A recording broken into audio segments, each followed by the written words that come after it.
Captain Sarah Chen stood at the observation deck of the orbital station, watching the last Galactic Council ship disappear into hyperspace. The sleek vessel's departure left nothing but empty stars and the bitter taste of abandonment in her mouth. 24 hours ago, humanity had been a proud member of the Galactic Federation. Now they were outcasts, branded as too dangerous to exist among civilized species. The Council's decision had been swift and merciless. Admiral Vextar of the Hegemony had presented the evidence with cold efficiency. Humanity's military expansion, their aggressive colonization methods, their refusal to submit to proper oversight, all presented as proof that humans were a threat to galactic peace. The vote was unanimous. Humanity would be quarantined to their home system, cut off from all galactic trade, communication, and support. Sarah's reflection was interrupted by the soft footsteps of her second-in-command, Lieutenant Commander Marcus Rodriguez. His usually cheerful demeanor had been replaced by grim determination since the announcement. "The last civilian transports have docked, Captain," Marcus reported. "We've got about 3,000 refugees from the outer colonies. They barely made it back before the hyperspace lanes were sealed." Sarah nodded, her jaw tight. The evacuation had been chaotic. When the Council declared humanity's quarantine, they had given human settlements exactly 72 hours to return to Earth's solar system. Anything beyond that boundary would be considered hostile and destroyed without warning. Most humans had made it back, but not all. Sarah knew that thousands of her people were still scattered across the galaxy, now cut off and alone. "What's our status report?" she asked, turning from the viewport. Marcus pulled up a holographic display showing the solar system. Red dots indicated human installations and ships, while a glowing boundary marked the quarantine zone. "We have approximately 12 billion humans in system. The lunar colonies are overcrowded, Mars is struggling with the refugee influx, and the asteroid mining stations are running at maximum capacity just to feed everyone." The situation was desperate, but Sarah had seen desperate before. Humanity had clawed its way up from a single planet to a spacefaring civilization through sheer stubbornness and ingenuity. They had survived ice ages, world wars, and their own worst impulses. They would survive this too. "The Council thinks we'll collapse within a year," Marcus continued. "Without access to galactic markets, advanced technology, or raw materials from other systems, they expect us to fragment and fall back to primitive isolation." Sarah almost smiled at that. The galactic species had studied human history, but they had clearly missed some crucial lessons. Humanity's greatest achievements had always come when they were pushed to the brink, when conventional wisdom said they should give up and accept defeat. "Have you read the files on human wars, Marcus?" she asked suddenly. "Some of them, Captain." "Why, the Siege of Stalingrad, the Battle of Britain, the Siege of Gondor." "Wait, that last one's fiction, but you get the idea."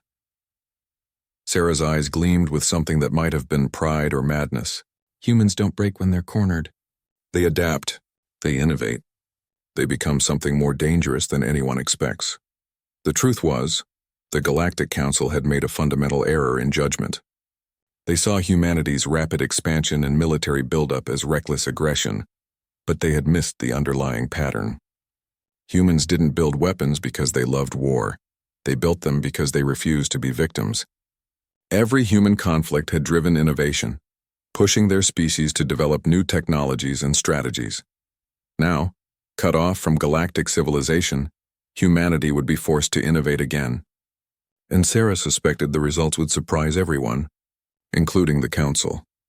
The communication system crackled to life, and the voice of Director Elizabeth Warren from Earth's Unified Command filled the observation deck. "All station commanders, this is Central. We're implementing Protocol 7 immediately. I repeat, Protocol 7 is now active." Marcus frowned. "Protocol 7?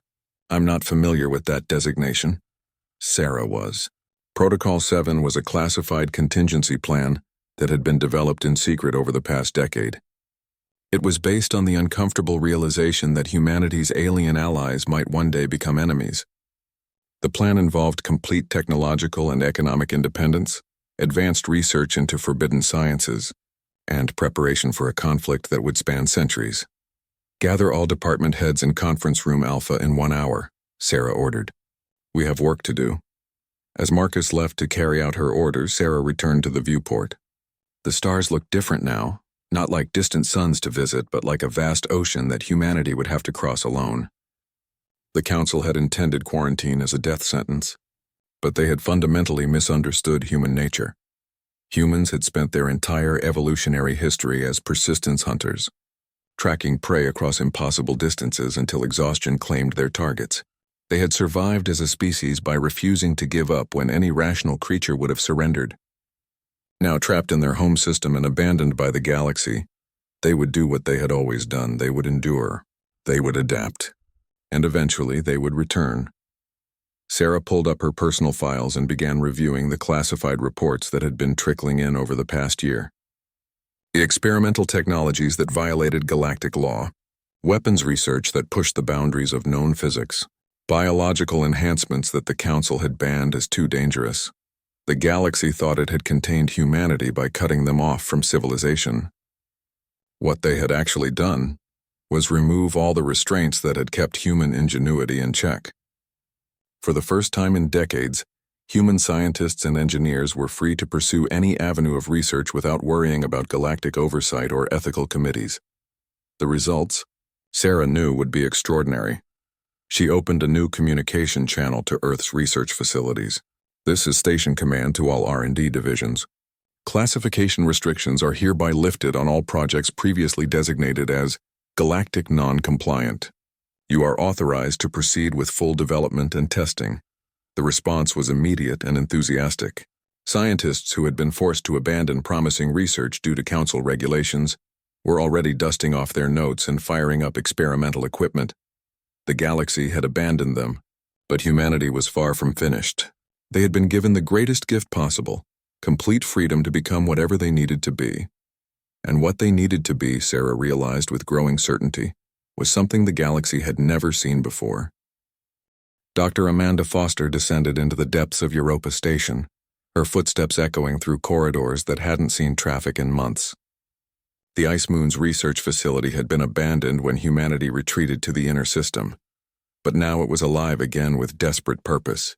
Emergency lighting cast eerie shadows on the walls as she made her way to Laboratory 7, where the most ambitious project in human history was taking shape.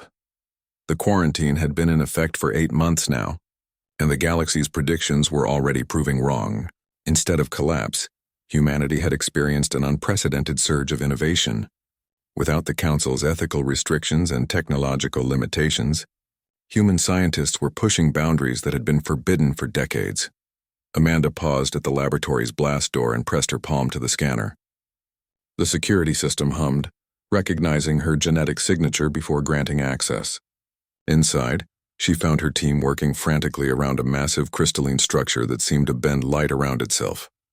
"Status report," she called to her lead engineer, Dr. Yuki Tanaka. "We've achieved stable containment," Yuki replied without looking up from her instruments. "The zero-point energy field is holding at 97.3% efficiency. We're extracting more power from quantum vacuum fluctuations than any galactic civilization has ever managed." The project was humanity's answer to their energy crisis. Cut off from galactic fuel sources and advanced power systems, they needed to find alternatives. The Council had banned zero-point energy research, claiming it was too dangerous and unpredictable. Humanity no longer cared about the Council's opinions. Amanda moved to the central control panel, where holographic displays showed energy readings that would have been impossible just a year ago. "What about the side effects? Any dimensional instabilities?" "Minimal," reported Dr. Kim Okafor from across the room. "The field generators are holding steady, and we're not seeing any of the reality distortions that concern the galactic researchers. Human engineering seems more compatible with this type of energy manipulation." That was the pattern emerging across all of humanity's research projects. Technologies that other species found unstable or dangerous worked remarkably well for humans. Some theorists suggested it was related to humanity's unique evolutionary path, their experience with chaos and adaptation. Others believed it was simply stubbornness. Humans refused to accept that something couldn't be done, so they made it work through pure determination. The laboratory's communication system crackled to life. "Dr. Foster, this is Mars Control. We're showing massive energy readings from your location. Everything operational?" Amanda smiled as she looked at the readings.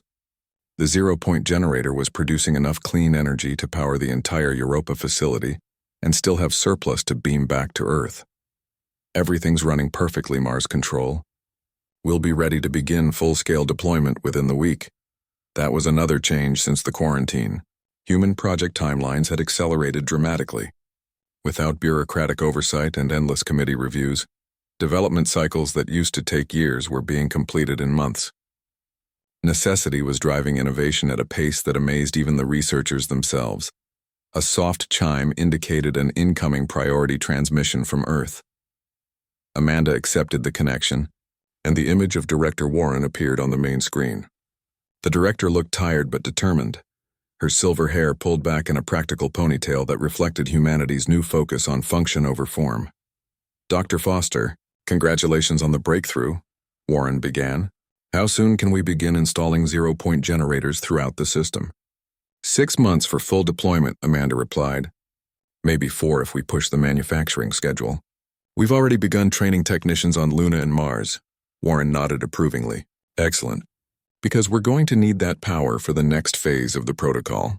How familiar are you with the Alcubierre drive research that was suspended 15 years ago? Amanda felt her pulse quicken.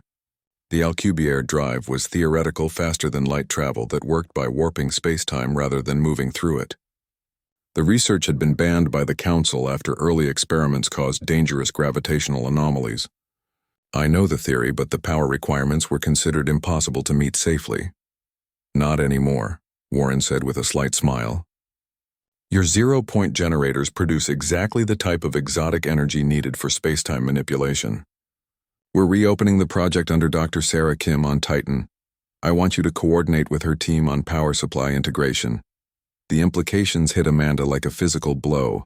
If humanity could develop functional faster-than-light travel, the quarantine would become meaningless. They could explore beyond the galaxy's borders, establish colonies in places the Council had never imagined, even return to reclaim their abandoned settlements. Director, the Council will consider this a direct violation of the quarantine terms, she warned. Warren's expression hardened. The Council forfeited any right to dictate terms when they abandoned human civilians in hostile space. We've confirmed that at least 2 colonies are under attack by raiders who know they can't call for help. Thousands of humans are dying while the civilized galaxy turns its back. That was the other driving force behind humanity's frantic research. Pace, the knowledge that their people were suffering beyond the quarantine boundary. Every breakthrough brought them closer to rescue missions that might save lives. Amanda turned back to her team, who had been listening to the conversation with growing excitement. They understood what this meant. Humanity wasn't just trying to survive the quarantine. They were preparing to transcend it entirely. Dr. Tanaka, begin modifications to the generator design for mobile deployment, she ordered. Dr. Okafor, I want efficiency studies on miniaturized versions. If we're building engines that can bend space, I want them to be the best engines anyone has ever seen. The team scattered to their new assignments with an energy that had nothing to do with the zero-point field. They were part of something bigger now, something that would redefine humanity's place in the universe. As the weeks passed, other breakthrough projects were reaching completion throughout the solar system. On Mars, bioengineers were developing enhanced human physiology that could survive in environments that would kill any galactic species. On Titan, materials scientists were creating metamaterials that could manipulate matter at the quantum level. In the asteroid belt, weapons researchers were developing defensive systems that operated on principles the Council had never encountered. The galaxy had intended to contain humanity, but all they had done was remove the restraints on human creativity and determination. Now free from alien oversight and ethical limitations, humanity was becoming something unprecedented, a species that refused to accept limitations, even when those limitations were imposed by the fundamental laws of physics. Amanda paused in her work to look out at the stars beyond Europa's icy surface. Somewhere out there, human colonies were fighting for survival against impossible odds. Other species might have written them off as acceptable losses, but humans didn't abandon their own. The rescue fleets would launch soon, powered by impossible energy sources and traveling faster than light itself. And when they arrived, the galaxy would realize that quarantining humanity hadn't weakened them. It had removed every limitation that kept them merely equal to other species.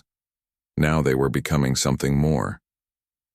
Commander Jake Morrison stood in the hangar bay of the newly constructed shipyard orbiting Saturn, watching the final assembly of humanity's first post-quarantine starship. The vessel was unlike anything that had ever existed, sleek and aggressive, built with technologies that bent the rules of physics and materials that seemed to shimmer with barely contained energy. They called it the Defiance, and it represented 18 months of desperate innovation and engineering miracles. Every system on the ship violated at least 3 galactic conventions, and Morrison couldn't be prouder of that fact. Final systems check complete. "Commander," reported Chief Engineer Lisa Park as she approached with a data pad. "The Alcubierre drive is operating within acceptable parameters. 0-point generators are at full capacity, and the quantum armor plating is responding perfectly to command inputs." Morrison nodded, though his attention was focused on the ship's weapon systems. Humanity had learned painful lessons about galactic politics, and they weren't going to make the mistake of appearing weak again.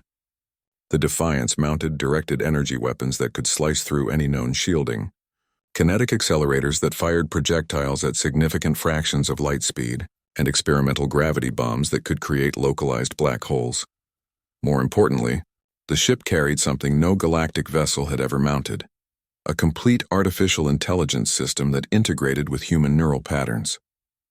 The Council had banned AI research decades ago after a catastrophic incident with the Vectari Union, but humanity had approached the problem from a completely different angle. Instead of creating artificial minds that thought like aliens, they had developed AI that thought like humans. The result was something that enhanced human capability, rather than replacing digital extensions of human consciousness that could process information at superhuman speeds while retaining human intuition and creativity. "Where's our destination queue?" Morrison asked as they walked toward the command center. 3 priority targets," Lisa replied, her expression grim. "The Kepler 442 colony is under siege by Rakari raiders. The settlement on Proxima Centauri B has gone completely dark. No communications for 2 months. And we've detected distress signals from the research station at Wolf 359. Each location represented hundreds or thousands of human lives that had been abandoned when the quarantine went into effect. The galaxy had written them off as acceptable casualties. But humanity had a different perspective on the value of individual lives. The command center was bustling with activity as the crew prepared for their first faster-than-light mission. These weren't the career military officers who had served in humanity's galactic fleet. Most of them had been killed or captured when the Council seized human vessels. Instead, the Defiance was crewed by volunteers, civilians who had signed up for what was essentially a suicide mission. Captain Elena Vasquez stood at the center of the activity, coordinating final preparations with the calm efficiency that had made her humanity's most successful independent freighter captain before the quarantine. She had been smuggling refugees and supplies past Council checkpoints for months before being recruited for this mission. "Status report." "Commander," she called as Morrison entered. "Ship is ready for departure, Captain. All systems are green, and the crew is as prepared as we can make them." Morrison paused before adding, "Are you sure about this plan? We're going into Council space with 1 ship against potentially overwhelming odds." Vasquez smiled grimly.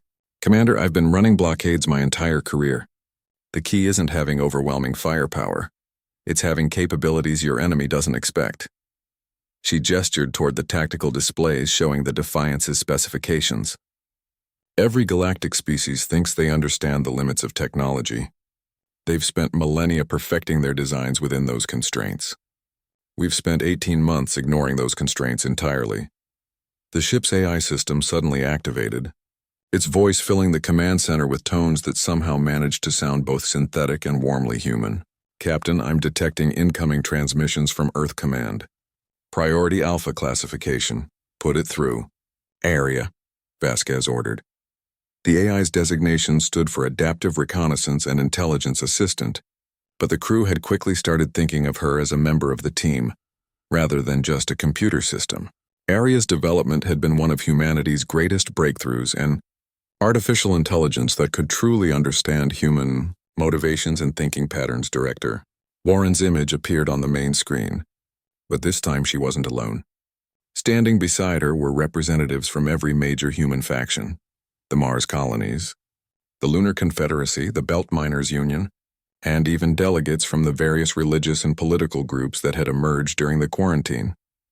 Captain Vasquez, you're looking at the first unified human government in our species' history, Warren announced. The Terran Union was established yesterday with a single mandate: ensure the survival and freedom of every human being, regardless of where they are in the galaxy. The implications were staggering. Before the quarantine, humanity had been a loose collection of competing factions held together by economic necessity and galactic oversight. Now, faced with external threat, they had achieved something that had seemed impossible: true unity of purpose. Your mission parameters have been expanded, Warren continued. This isn't just a rescue operation anymore. You're authorized to establish contact with any human settlements you find, provide them with technological upgrades, and coordinate their defense against any threats. You're also authorized to engage Council forces if they attempt to interfere with humanitarian operations. Morrison felt his blood quicken at those words. For over a year, humanity had been forced to accept Council decisions without recourse. Now they were finally in a position to push back. Additionally, Warren added, you're carrying complete manufacturing specifications for our new technologies. Any human settlement with adequate resources can begin producing zero-point generators, faster-than-light drives, and enhanced defense systems. We're not just rescuing our people, we're giving them the tools to defend themselves. The strategy was brilliant in its simplicity. Instead of trying to evacuate scattered human settlements, they would upgrade them into independent strongholds capable of defending themselves against any galactic threat. Each colony would become a seed for further expansion, spreading human technology and influence beyond the quarantine zone. Captain Vasquez straightened in her command chair. Understood, Director. The Defiance is ready to depart. Good hunting, Captain. And remember, the galaxy abandoned our people, but we never abandon ours. Bring them home or give them the means to make their own home wherever they are. The transmission ended, leaving the command center in thoughtful silence. Finally, Vasquez activated the ship's internal communication system. All hands, this is the captain. In 30 minutes, we depart on humanity's first independent, faster-than-light mission. Our goal is simple: find our people and show them they haven't been forgotten. We're going to demonstrate that humanity doesn't need the galaxy's permission to explore the stars. She paused, looking around at her diverse crew of former civilians turned space explorers. The Council thought they could contain us by cutting us off from their civilization. What they actually did was force us to create our own, and our civilization is going to be better than anything they've built. Morrison watched the crew's reaction to the captain's words. There was no fear in their faces, only determination and pride. These people understood what they represented. Not just a rescue mission, but humanity's first step toward becoming something greater than they had ever been under galactic oversight. The Defiance powered up its revolutionary engines, space-time beginning to bend around the ship as exotic energies prepared to push it beyond the speed of light. In a few hours, they would reach their first destination and begin the process of reconnecting humanity's scattered children. The galaxy had abandoned them, but humanity was about to show the universe what that abandonment had created. A species that refused to accept limitations and would stop at nothing to protect their own. The Defiance dropped out of faster-than-light travel at the edge of the Kepler 442 system, and immediately every alarm on the bridge began screaming warnings. Captain Vasquez's tactical display lit up with contacts, dozens of Rakari raider ships, surrounding the human colony world like predators, circling wounded prey. "My God," whispered Navigator Tom Chen as he processed the sensor data. "They've been bombarding the surface for weeks. The colony's shields are down to 12%. Morrison studied the tactical situation with growing anger. The Rakari were known throughout the galaxy as scavengers who preyed on isolated settlements, but they had never dared attack human colonies before. They were only here because they knew no help would come. That the galactic community had written off these people as acceptable losses.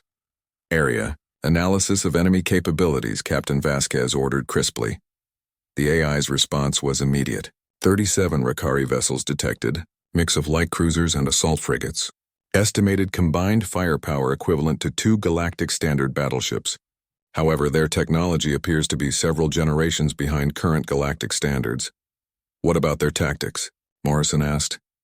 "Typical raider pattern," Area replied. They're systematically destroying infrastructure to force surrender while preserving valuable salvage. Colonial population estimated at 8,000 humans with minimal defensive capability. Vasquez leaned back in her command chair, her expression thoughtful. A single ship against 37 enemies would have been suicide using galactic technology, but the Defiance wasn't built with galactic limitations. Every system on the ship represented humanity's newfound freedom to push beyond conventional boundaries. "Commander Morrison, bring us to battle stations," she ordered. "Navigation. Plot an intercept course for the largest concentration of enemy ships. Engineering, I want the 0-point generators at maximum output."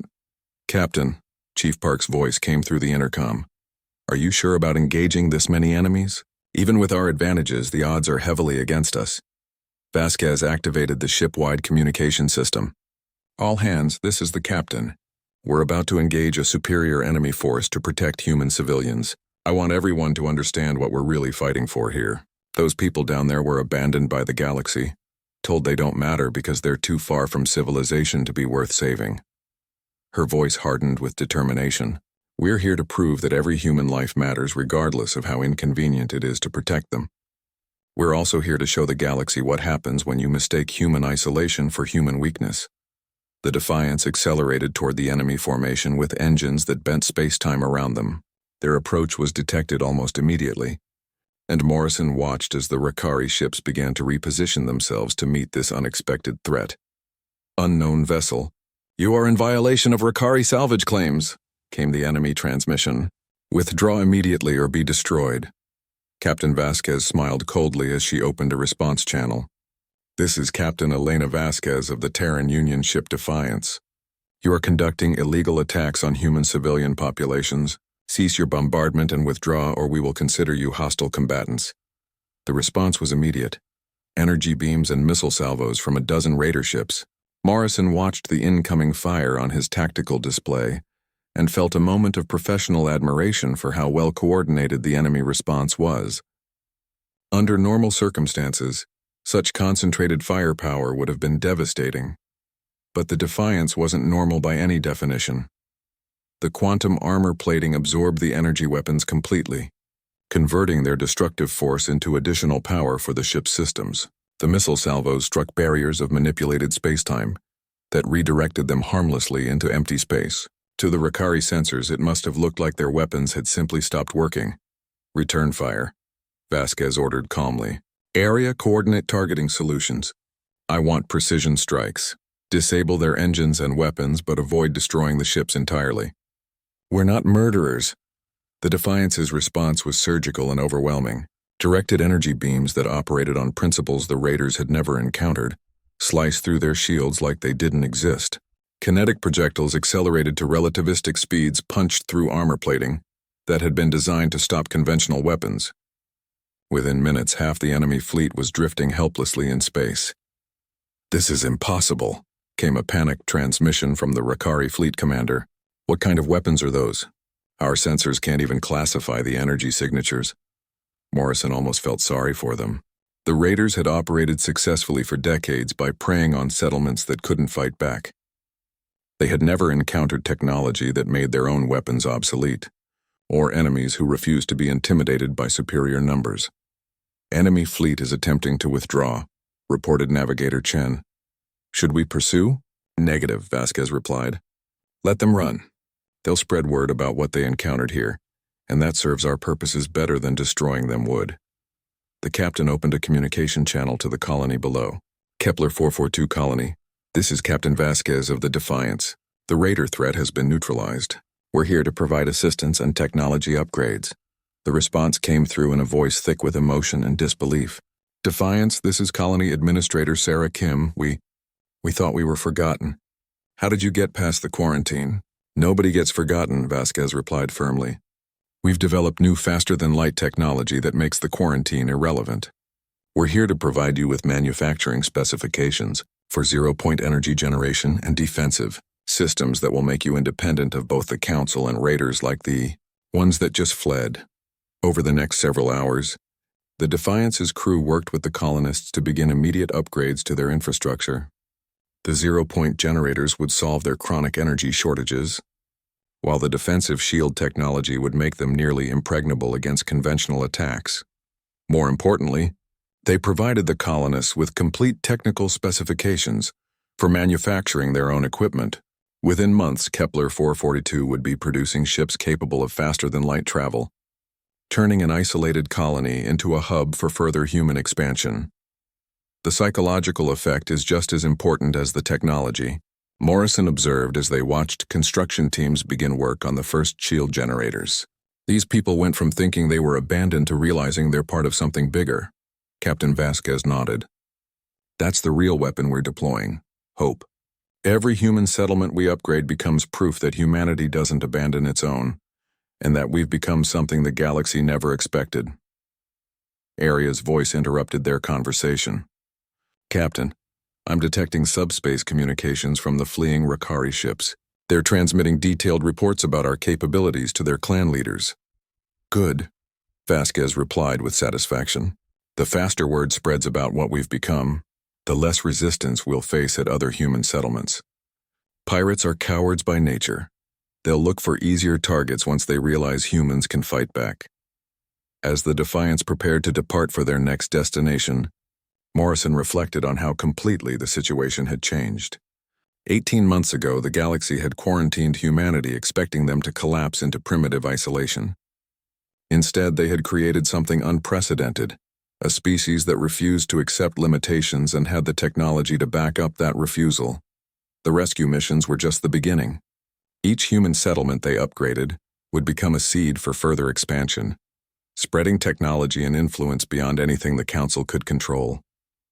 And eventually, when humanity was ready, they would return to settle accounts with those who had abandoned their people to die. But for now, there were more humans to find, more lives to save, and more proof to provide that abandoning humanity had been the galaxy's greatest mistake. Admiral Kexhari of the Galactic Council Defense Force stared at the intelligence reports scattered across her desk with growing unease. Each document painted the same impossible picture: human technology that violated known physical laws, rescue operations that shouldn't have been possible, and most disturbing of all, evidence that the quarantine had completely failed to contain humanity.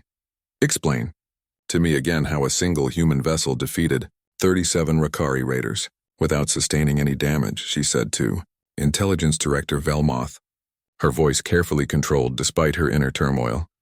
The insectoid intelligence chief's mandibles clicked nervously as he consulted his datapad. According to survivor accounts, the human ship absorbed direct energy weapon strikes without taking damage. Their defensive systems appeared to manipulate space-time itself, redirecting incoming missiles. When they returned fire, their weapons penetrated shields and armor that should have been impregnable. Kexhari leaned back in her chair, processing the implications. She was Velkari, a species that had dominated galactic military thinking for 3 millennia. Her people had developed most of the theoretical frameworks that limited what was considered possible in space combat. Now humans were apparently ignoring those limitations entirely.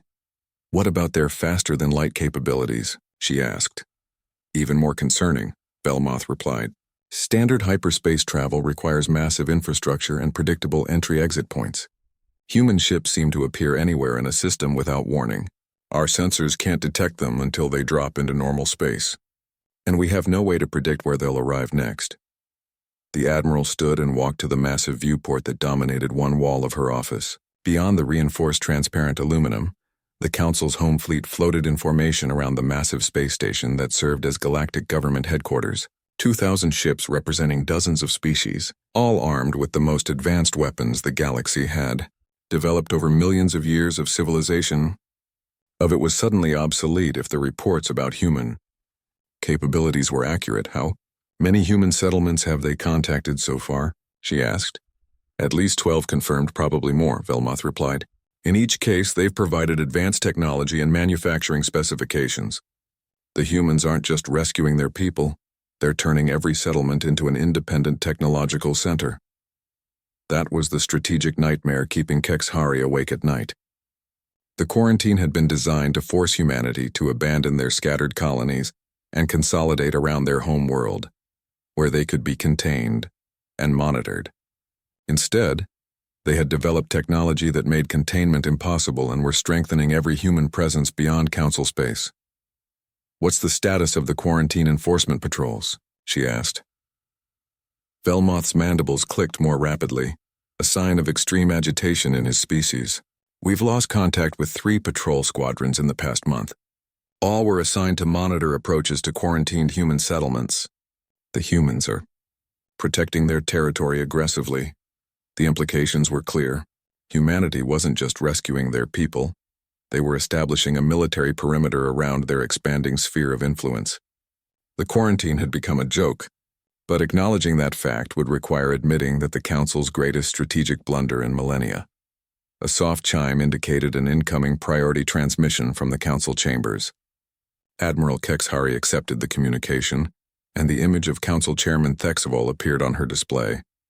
The ancient hegemony leader looked even more haggard than usual, his crystalline skin showing stress fractures that betrayed his emotional state. "Admiral, we need to discuss the human situation immediately," he said without preamble. "The Council is demanding answers about why our quarantine has failed so completely."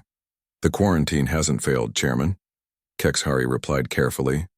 "It's been rendered irrelevant by technological developments that weren't anticipated in the original planning." Thexvol's crystalline features darkened. "Don't play word games with me, Admiral. Human ships are operating freely throughout the galaxy, upgrading their settlements with technology that makes our own forces obsolete. Some Council members are demanding immediate military action to reimpose containment." The Admiral felt a chill run through her as she processed those words. Military action against humanity would be catastrophic, but not for the reasons the Council imagined. Based on what she had seen of human capabilities, any direct conflict would likely result in the complete destruction of galactic civilization. "Chairman, I strongly advise against any aggressive action," she said firmly. "Our intelligence suggests that humanity has achieved technological superiority in multiple areas. Direct confrontation would be inadvisable until we better understand their capabilities." "Technological superiority?" Thexvol's voice rose in disbelief. "They're a single species that was quarantined less than 2 years ago. How could they possibly have surpassed civilizations that have been developing technology for millions of years?" The question hit at the heart of galactic arrogance. Every species in the Council assumed that technological development followed predictable patterns, that there were natural limits to how quickly any civilization could advance. Humanity seemed to be proving all those assumptions wrong. "Perhaps," Kexhari suggested carefully, "we need to reconsider our understanding of human nature and capabilities. The quarantine may have had unintended consequences." Before Thexavol could reply, alarms began blaring throughout the command center. Emergency lights bathed the Admiral's office in red as automated systems announced a security alert. "Admiral," the voice of her tactical officer came through the intercom. "We're detecting massive space-time distortions throughout the system. Something big is coming through. Multiple contacts materializing at the edge of sensor range." Kexhari rushed to her tactical display, Thexavol's image following on a mobile projector. The sensors were showing impossible readings. Dozens of ships appearing from nowhere, their energy signatures unlike anything in galactic databases. "Human vessels," she breathed, as the sensor data resolved into recognizable patterns. "An entire fleet." The ships were larger than the single vessel that had been conducting rescue operations, their designs aggressive and purposeful.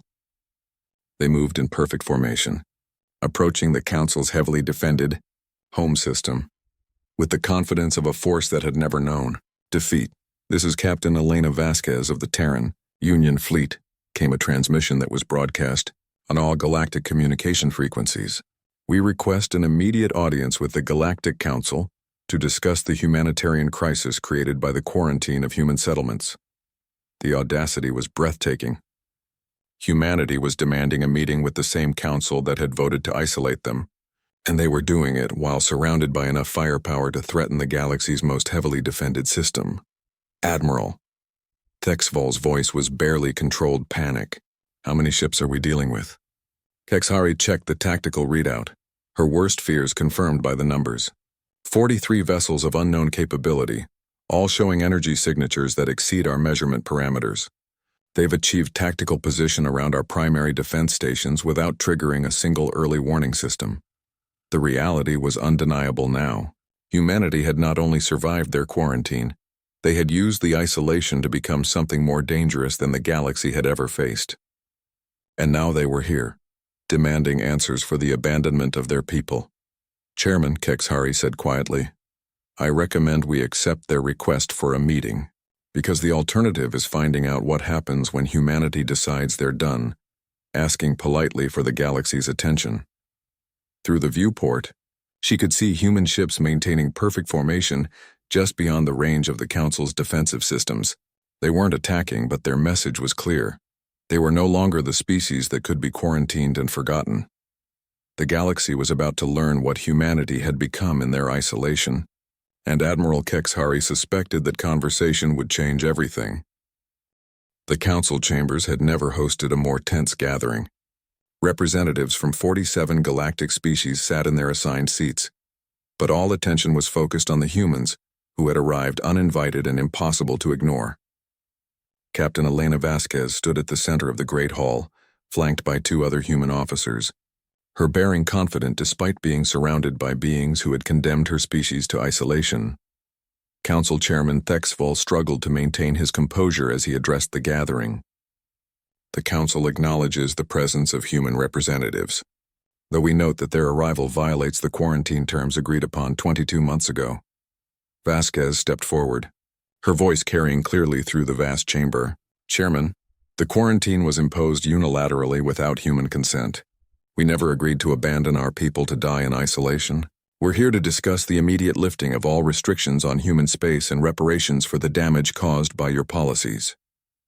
Shocked murmurs rippled through the assembled delegates. In 3 million years of galactic civilization, no one had ever demanded reparations from the Council. The very concept was unthinkable to species that had grown accustomed to absolute authority over galactic affairs. Admiral Vextar of the Hegemony rose from his seat, his crystalline armor gleaming with barely contained energy. "Humans, you forget your place. The Council's decision was made for the good of galactic civilization. Your species' aggressive expansion and military buildup threatened the peace we have maintained for millennia." "Our expansion threatened your control," Vasquez replied coolly. "There's a difference. But that's irrelevant now.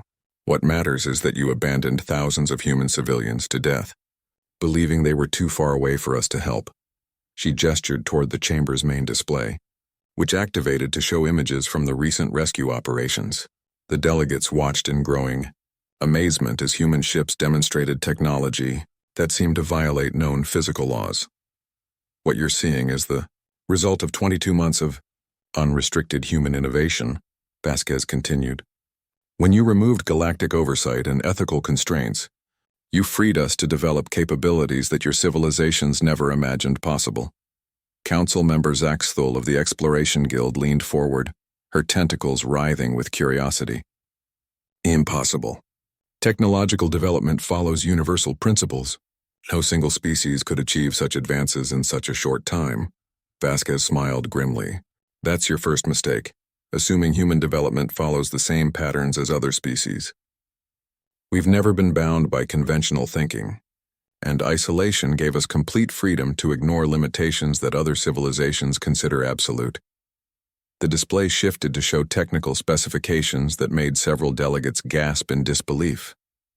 0-point energy generation, faster than light travel that didn't require hyperspace infrastructure, defensive systems that manipulated space-time itself, technologies that galactic science had declared theoretically impossible. "Your second mistake," Vasquez continued, "was believing that cutting us off would force us to abandon our scattered settlements. Instead, you gave us motivation to develop these capabilities specifically to protect our people." Chairman Thexavol's crystalline features had darkened to deep amber, indicating extreme agitation. "Even if your claims are accurate, the Council cannot simply reverse decisions that were made for the good of all galactic species. There are procedures, protocols. Your procedures condemned innocent humans to death," interrupted the human officer standing to Vasquez's left. "Commander Morrison, according to the identification protocols. While you debated politics, our people were fighting for their lives against raiders who knew no help would come." The chamber fell silent as the implications sank in. The Council had always prided itself on protecting civilian populations, but they had explicitly abandoned human settlements to preserve the quarantine. It was a contradiction that exposed the moral bankruptcy of their position. "What exactly are you demanding?" asked Council Member Pexmial of the Trade Federation, her voice carefully neutral. "First," Vasquez replied, "immediate lifting of the quarantine and recognition of human sovereignty over all territories we currently control. Second, reparations for the economic damage and loss of life caused by your illegal blockade. Third, formal apology and guarantee that such actions will never be repeated against any species." The demands were stunning in their scope. Human territory now included not just their original settlements but dozens of new colonies established during the rescue operations. Recognition of human sovereignty would effectively legitimize their expansion and the technology that made it possible. Admiral Kexhari rose from the military observer section, her Velkari features showing the strain of the past weeks. "Captain Vasquez, while the Council considers your demands, perhaps you could clarify the nature of your technological capabilities. Our sensors detect energy signatures that exceed our measurement parameters." Vasquez nodded toward her second companion, a woman whose name tag identified her as Dr. Amanda Foster. The scientist stepped forward with the confidence of someone who had spent months pushing the boundaries of known physics. "Admiral, human technology now operates on principles that galactic science considers impossible because you've spent millions of years working within artificial constraints," Foster explained. "Your civilizations developed rules about what was safe, what was practical, what was ethical. We had 22 months to ignore all those rules." She gestured toward her wrist device, and holographic equations filled the air above the delegates. Mathematical proofs that described the manipulation of quantum vacuum energy, the bending of space-time through exotic matter, the integration of artificial intelligence with biological consciousness. The result is technology that doesn't just surpass galactic standards, it renders them obsolete, Foster continued. "Our ships are faster, our weapons more powerful, our defenses impenetrable by conventional means. More importantly, every human settlement now has the capability to manufacture this technology independently." The strategic implications were devastating. The Council's power had always rested on their monopoly over advanced technology and space travel. Now humanity had not only achieved technological superiority, but had spread that advantage to dozens of independent settlements throughout the galaxy. "This is madness," muttered Delegate Killthresh of the Scientific Union. "Such rapid advancement must have costs, instabilities." "The only cost was abandoning the illusion that technological development must proceed slowly and cautiously," Foster replied. "Humans have always excelled at adapting to desperate circumstances. You gave us the most desperate circumstances imaginable, and we adapted beyond your ability to contain." Chairman Thexvol struggled to regain control of the situation. "The Council requires time to consider these demands. Such sweeping changes cannot be approved without extensive deliberation." "You have 72 hours, Vasquez stated firmly. "The same amount of time you gave us to abandon our people before implementing the quarantine.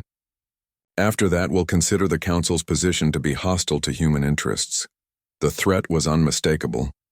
Humanity was no longer asking for permission or negotiating from weakness. They were dictating terms backed by technological superiority that made Council authority meaningless. As the human delegation prepared to leave, Admiral Vextar made one final attempt to reassert galactic dominance. "Humans, you may have achieved temporary technological advantages, but you remain a single species against the combined might of 47 galactic civilizations. Your arrogance will be your downfall." Captain Vasquez paused at the chamber's exit, turning back to address the assembly one final time. "Admiral, you're making the same mistake you made 22 months ago, underestimating what humans become when you abandon us to die." Her voice carried a quiet confidence that made several delegates shift uncomfortably in their seats. "We spent our entire evolutionary history as persistence hunters, tracking prey across impossible distances until exhaustion claimed our targets. You quarantined us believing isolation would break our spirit." She smiled, and there was something predatory in that expression. "What you actually did was give us the time and motivation to become something your galaxy has never seen before, a species with nothing left to lose and the technology to take whatever we want. The chamber remained silent as the humans departed, leaving behind delegates who were beginning to understand that the quarantine had created exactly the opposite of what they intended. Instead of containing humanity, they had forged them into something that could reshape the galaxy itself. 6 months after the ultimatum, Captain Sarah Chen stood on the bridge of the Terran Union's newest flagship, watching as the last council blockade dissolved before them like morning mist. The galaxy had finally acknowledged what humanity had been demonstrating for over 2 years, that the quarantine was not just ineffective, but had transformed their former victims into something unprecedented. The bridge around her hummed with technology that would have been impossible before the abandonment. Artificial intelligence systems worked seamlessly with human operators. Zero-point generators provided unlimited clean energy, and faster-than-light drives that could appear anywhere without warning had made the old hyperspace networks obsolete. Final report, area. Chen requested of the ship's AI. All Council military assets have withdrawn beyond the 100-light-year buffer zone. The artificial intelligence replied with satisfaction that seemed entirely genuine. Human territory now encompasses 437 star systems, with new colonies being established at a rate of 15 per month. The numbers represented more than just territorial expansion. They marked humanity's complete transformation from quarantined refugees to the galaxy's dominant civilization. Each new settlement was equipped with manufacturing capabilities that could produce technology beyond anything the Council possessed. Commander Rodriguez approached, with a data pad showing the latest intelligence reports. The ripple effects are spreading faster than we anticipated, Captain. 17 species have formally withdrawn from the Galactic Council, and at least 30 more are demanding revisions to the charter that established Council authority. Chen nodded with grim satisfaction. The Council's decision to abandon human civilians had exposed the fundamental weakness in galactic civilization. The belief that advanced species could abandon their moral obligations without consequences. Now other races were questioning whether an organization that could coldly sacrifice thousands of innocents deserved their loyalty. What's the status of our former colonies that were attacked during the quarantine? She asked. Complete recovery and enhancement in all cases, Rodriguez replied. The survivors of the Proxima Centauri raid have rebuilt their settlement as one of our most advanced research facilities. The Wolf 359 survivors have established 3 new colonies and developed improvements to our quantum armor systems that make our ships essentially invulnerable to conventional weapons. That was perhaps the most remarkable aspect of humanity's response to abandonment. They hadn't just survived the attacks on their isolated settlements. They had used those experiences to become stronger. Each tragedy had been transformed into motivation for technological advancement that pushed them further beyond galactic capabilities. The communication system activated with an incoming transmission from Earth. Director Warren appeared on the main screen, but her title had changed since the quarantine began. She was now Prime Minister of the Terran Union, leader of the first unified human government in their species' history. Captain Chen, congratulations on the successful completion of the territorial consolidation phase, Warren said with evident pride. You're looking at the final results of humanity's response to galactic abandonment. Behind her, the view showed Earth's orbital infrastructure, massive space stations, shipyards, and research facilities that dwarfed anything the galaxy had built. More importantly, similar installations now surrounded every human world, making each settlement an independent center of technological advancement. The Council sent a formal request for negotiations yesterday, Warren continued. They're offering to recognize human sovereignty over all territories we currently control, in exchange for technology sharing agreements and a formal non-aggression pact. Chen almost laughed at the irony. The same organization that had tried to quarantine humanity as a threat to galactic peace was now begging for access to the technology that abandonment had forced them to develop. What's our response? Prime Minister? We're accepting the negotiations, but not on their terms, Warren replied firmly. Humanity will participate in galactic civilization, but as equals, not as subjects. We're proposing a complete restructuring of galactic government based on mutual respect rather than council dominance. The proposal represented a fundamental shift in galactic power structures. For 3 million years, Advanced civilizations had maintained peace through hierarchical authority and the threat of isolation. Humanity had proven that isolation could backfire catastrophically, creating enemies more dangerous than any previous threat. More importantly, Warren continued, we're establishing the Terran Doctrine as official policy.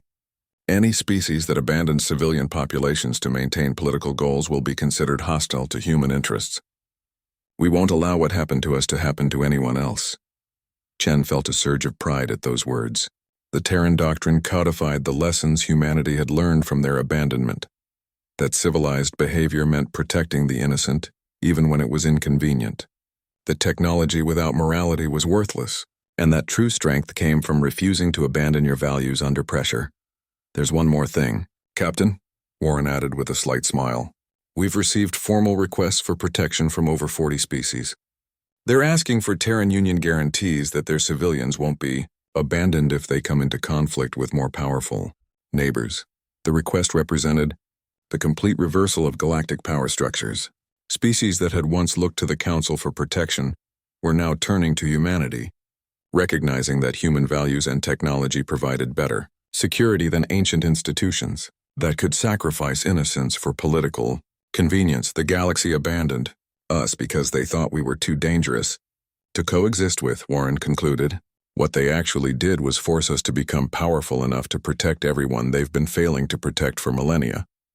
As the transmission ended, Chen reflected on the extraordinary journey that had brought them to this point. 28 months ago, humanity had been a mid-tier species dependent on galactic technology and goodwill. The quarantine was supposed to force them to accept their place in the galactic hierarchy. Instead, abandonment had revealed something the galaxy had never understood about human nature. That humans didn't break when they were pushed to the edge. They adapted and became something stronger. The species that had survived ice ages and world wars through stubborn refusal to surrender had responded to galactic abandonment by transcending every limitation that had contained their development. Captain, Aria's voice interrupted her thoughts. I'm detecting subspace communications throughout the galaxy. Multiple species are broadcasting requests for Terran Union membership and protection. Chen smiled as she watched the tactical display update with new requests for human assistance. The galaxy that had tried to quarantine them was now begging to join them, recognizing that humanity had become exactly what they needed. A civilization powerful enough to protect the innocent and principled enough to refuse abandoning anyone to maintain political convenience. The irony was perfect.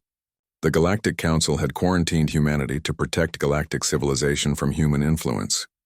What they had actually done was create a human civilization so attractive that the galaxy was voluntarily abandoning the Council to join it. Set course for the Vega system, Chen ordered. We have a new species requesting protection from raider attacks, and we don't abandon our own. The ship's faster-than-light drive engaged, space-time bending around them as they departed for another rescue mission. But this time they weren't rescuing abandoned humans.